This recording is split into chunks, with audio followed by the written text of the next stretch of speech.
y te invito a que charlemos juntos Por supuesto. con el presidente interino de Venezuela, mirá. con el ingeniero Juan Guaidó, que ya nos está escuchando allí en Caracas.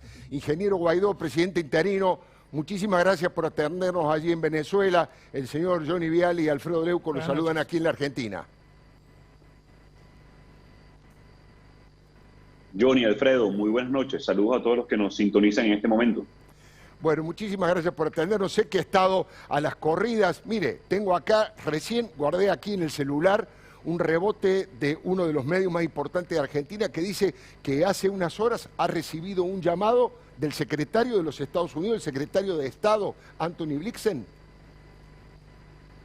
Hace minutos estuvimos conversando con el del secretario de Estado, también temprano en la tarde con el canciller de Canadá, el canciller Garneau, también como parte de la agenda de alianzas internacionales de cara a rescatar la democracia en Venezuela. La interlocución legítima de Venezuela la tiene el gobierno encargado.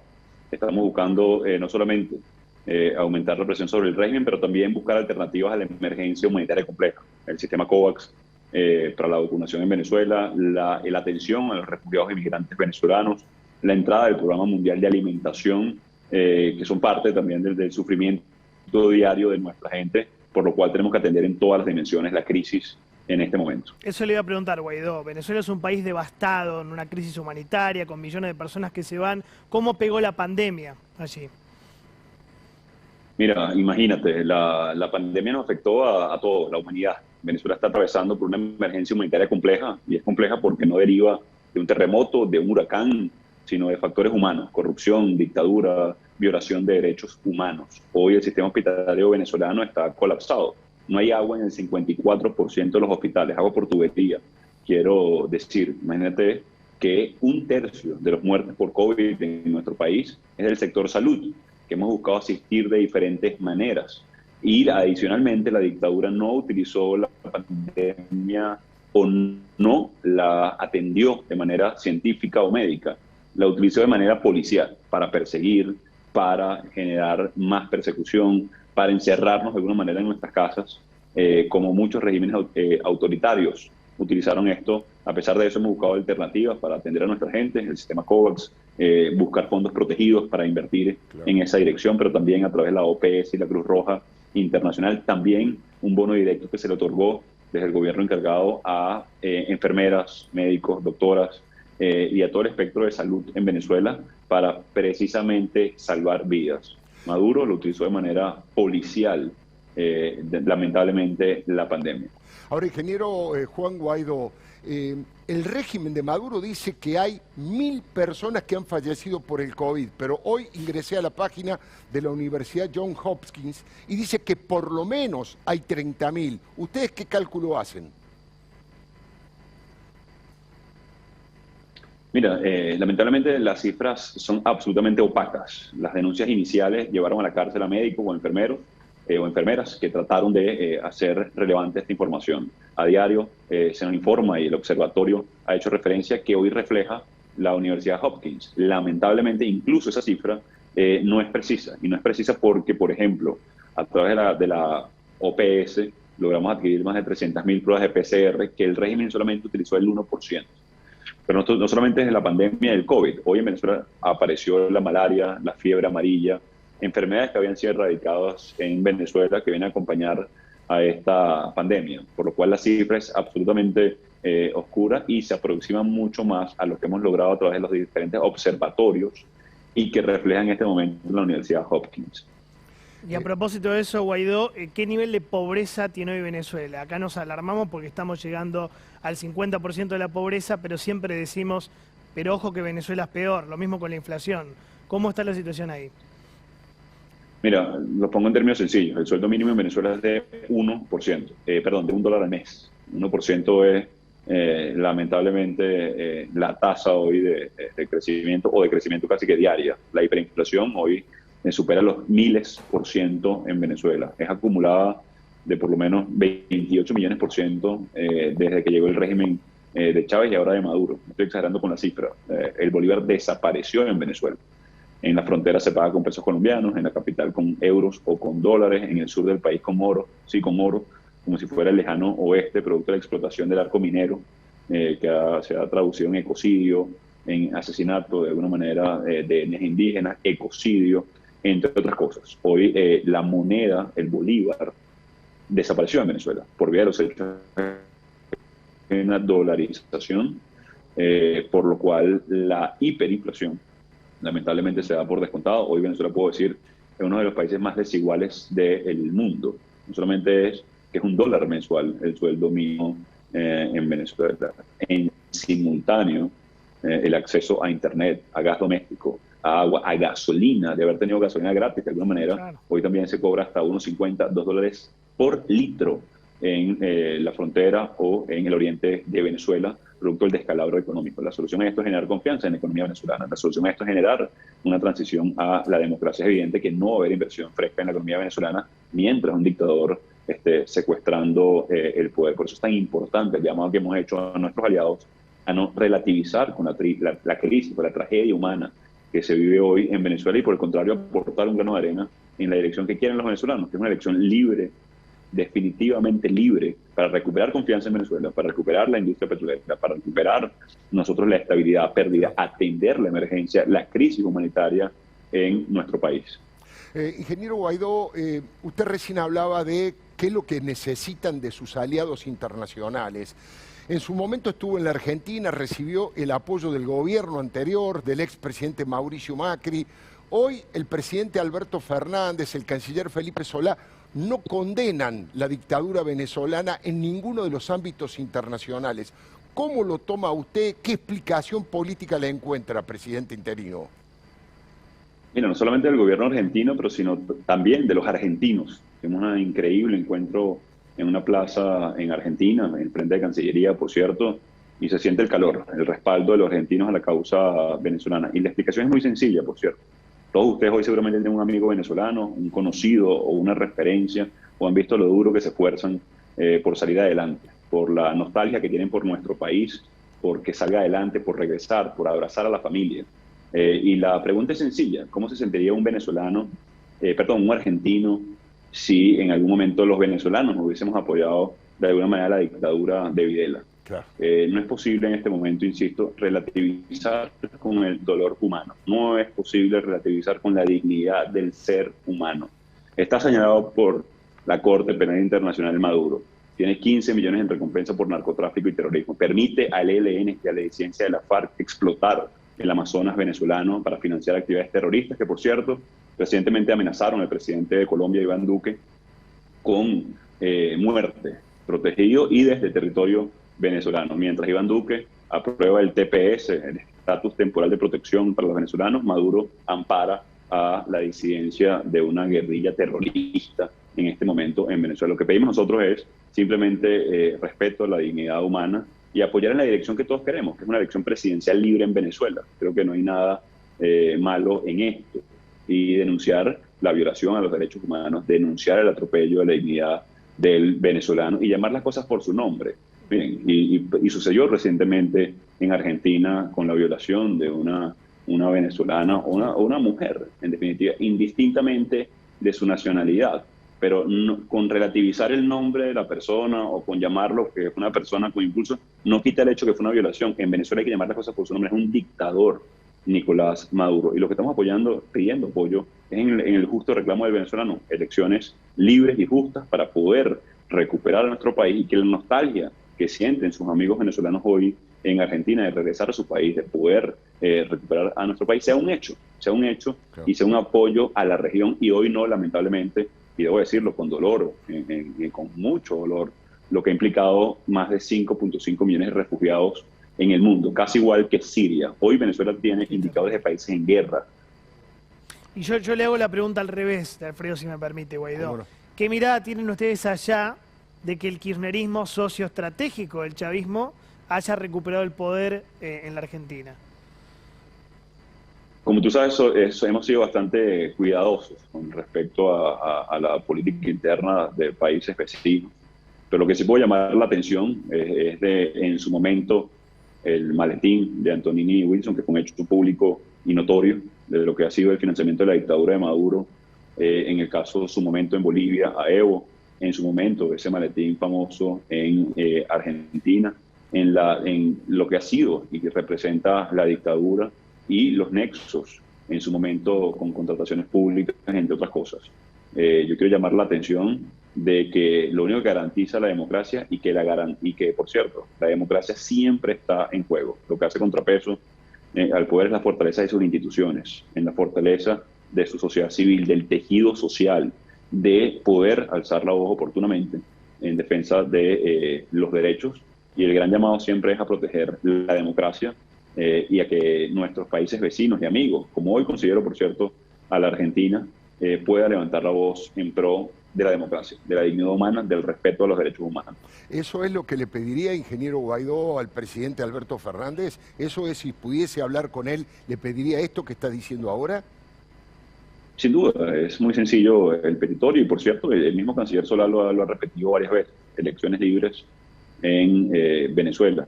Creo que se puede decir más alto, probablemente, pero hay que ser contundente en este momento cuando vemos las consecuencias de una dictadura operando en nuestra región, como lo vemos de alguna manera en Nicaragua, como lo vemos en Myanmar o como lo vemos en Bielorrusia. La dignidad humana no es relativizable. Hoy el llamado, insisto, es a poder respaldar a los venezolanos, no a Juan Guaidó, por cierto, a nuestra Constitución, a los venezolanos que hoy exigen, se movilizan, siguen avanzando, no se rinden, y estamos en Venezuela defendiendo valores fundamentales, valores que todos compartimos, cosas que los han atravesado en el pasado los argentinos, de alguna manera, una dictadura cruel, sangrienta, violadora de derechos humanos, que tortura, que asesina, que censura. Bien, estamos haciendo este programa hoy en Argentina y yo tengo 3 años sin poder salir en televisión en Venezuela. Porque o cierran el canal o simplemente votan a las personas que me entrevistan. Igual pasa en la radio y no hay ningún periódico de circulación nacional en este momento que pueda ni siquiera nombrarme, para que tengan idea de la dimensión o la magnitud de la persecución y la censura que existe en este momento en nuestro país. Es una pelea obviamente desigual, para eso necesitamos el apoyo de nuestros aliados, para poder equiparar lo que es la persecución, lo que es el asesinato político, lo que son los más de 350 presos en este momento, lo que significan hoy la presencia de grupos irregulares en Venezuela. Lo equiparamos precisamente con ese apoyo y esos aliados internacionales que alzan la voz en las diferentes instancias, pero también que respaldan diplomáticamente la opción de una elección presidencial libre en Venezuela. Nosotros seguiremos movilizándonos a pesar de los riesgos, a pesar de las amenazas de cárcel. Perdón, ¿se sigue dando? Porque yo había leído el informe del alto comisionado de la ONU que hizo Bachelet, hablando de que en 2018-2019 hubo casi 7.000 asesinatos atribuidos a grupos de choque chavistas. ¿Eso continúa en estos momentos? Hay una policía que le llaman la Fuerza de Acción Especial, FAES, el FAES o la FAES, que la misma Michelle Bachelet, la alta comisionada de los derechos humanos, pidió su eliminación porque funciona como un grupo de exterminio. Ya ni siquiera es un grupo parapolicial, es un grupo formalmente constituido dentro de la Policía Nacional, que a la fecha se contabiliza más de 18.000 asesinatos extrajudiciales según Human Rights Watch. El más reciente, en una zona muy popular de Caracas, a 2 kilómetros de Miraflores, el Palacio Ejecutivo, por cierto, un enfrentamiento que dejó saldo de más de 26 muertos. Lo utilizan para generar control social en zonas muy populares, muy nutridas, muy densamente pobladas, con mucha necesidad. Lo utilizan, frecuentemente para generar control y terror en la ciudadanía, como utilizan el subsidio de alimentación como un aparato y un arma de control social. Esto también recogido, por cierto, en el informe de la alta comisionada Michelle Bachelet, y también en el Fact-Finding Mission, en la misión independiente de verificación de delitos de lesa humanidad por la ONU, que señala de esa manera a acción de fuerzas especiales. Por cierto, constantemente nos siguen, no solamente a mí. Hace 3 días secuestraron al diputado Gilberto Sojo, lo secuestraron muy cercano a su casa, y hoy fue puesto formalmente, entre comillas, en prisión. Por segunda vez Gilberto Sojo es secuestrado por la dictadura y llega a sumar a un preso político adicional en Venezuela, más de 346, y a su familia, pasando por una situación muy difícil en este momento. Por supuesto que continúa la persecución de la dictadura de Maduro. Yo le quiero agradecer, ingeniero Guaidó. Le hago la última pregunta, es más en el plano personal. Acaba de relatar el secuestro y ahora blanquearon la detención del diputado Sojo. ¿Usted no tiene temor si no me equivoco, tiene una hija que se llama Miranda, no se ha ido al exilio para tratar de gobernar desde el exilio, lo hace adentro de Venezuela reclamando solidaridad de los países democráticos y ha recibido la solidaridad y el reconocimiento de muchos países democráticos de la región, de Norteamérica, de la propia Europa. ¿Usted no tiene temor de transitar por las calles de Caracas y que lo tome alguna de estas patotas o parapoliciales? Efectivamente, Miranda tiene 3 años. Cuando tenemos un carro detrás de nuestro vehículo, ella pregunta que si nos está siguiendo la policía. ¿Y por qué nos está siguiendo? Con apenas 3 añitos. Yo le explico el deber ser de un policía, que protege a la ciudadanía, que es una institución que permite la seguridad ciudadana, que persigue a los malos, de alguna manera. Explicarle los malos a una niña de 3 años en Venezuela es complejo. Pero miedo me daría, por ejemplo, que mi hija crezca pensando que debe someterse a una dictadura, que no hay futuro en Venezuela, que deba caminar miles de kilómetros desde su país a otro país buscando refugio u oportunidades, o peor aún, que a esta hora tengamos una emergencia médica y tengamos que ir a un hospital público en Venezuela cuando no hay ni gasas para atender a alguien. Solamente atienden, por ejemplo, heridos de disparos porque no hay otra cosa que atender en las emergencias venezolanas en este momento. Ahora, los riesgos existen, no son amenazas vanas.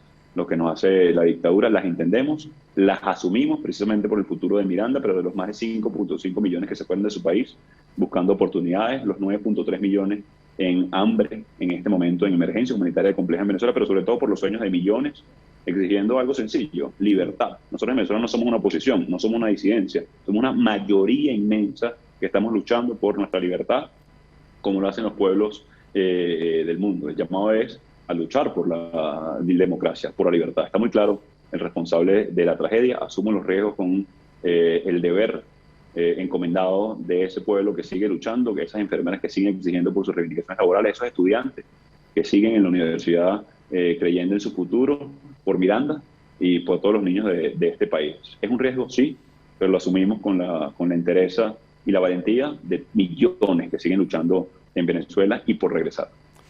Presidente interino de Venezuela, Juan Guaidó, presidente de la Asamblea Nacional, ha sido muy amable. Muchísimas gracias por atendernos a este canal de Buenos Aires llamado La Nación Más y a este programa. Ha sido muy gentil, le agradezco muchísimo. Saludos a todos. Un abrazo. Muchísimas gracias. Johnny. Yo lo único que te digo para cerrar, Alfredo, y te dejo tranquilo, está acá. No, ahí. por favor, Venezuela, lo que quieras. Es una conexión entre lo que hablamos acá en el pase y lo que vas a hablar ahora. Venezuela empezó a convertirse en lo que es hoy cuando se cargaron al Tribunal Supremo de Justicia. Ese es el quiebre, ese es el momento. Ese fue el punto de inflexión. Cuando el chavismo, estaba Chávez vivo, por supuesto, se cargó a la máxima instancia judicial. Digo para que prestemos atención. Después terminó con 7.000 asesinatos de grupos paraoficiales, con 700 presos políticos, con falta de suministros en hospitales, con el salario mínimo de $1, que nos dijo recién Guaidó, $1. $1, y con 6 de cada 10 venezolanos bajando 11 kilos promedio por falta de comida. No hacían dieta, era falta de comida. Así terminó Venezuela. Pero recordemos cómo empezó, ¿no? Sin duda. Y yo te digo 2 cosas de las que me impactaron de lo que dijo. Primero, comparó a Nicolás Maduro con Jorge Rafael Videla. Dijo que es una dictadura, un terrorismo de Estado.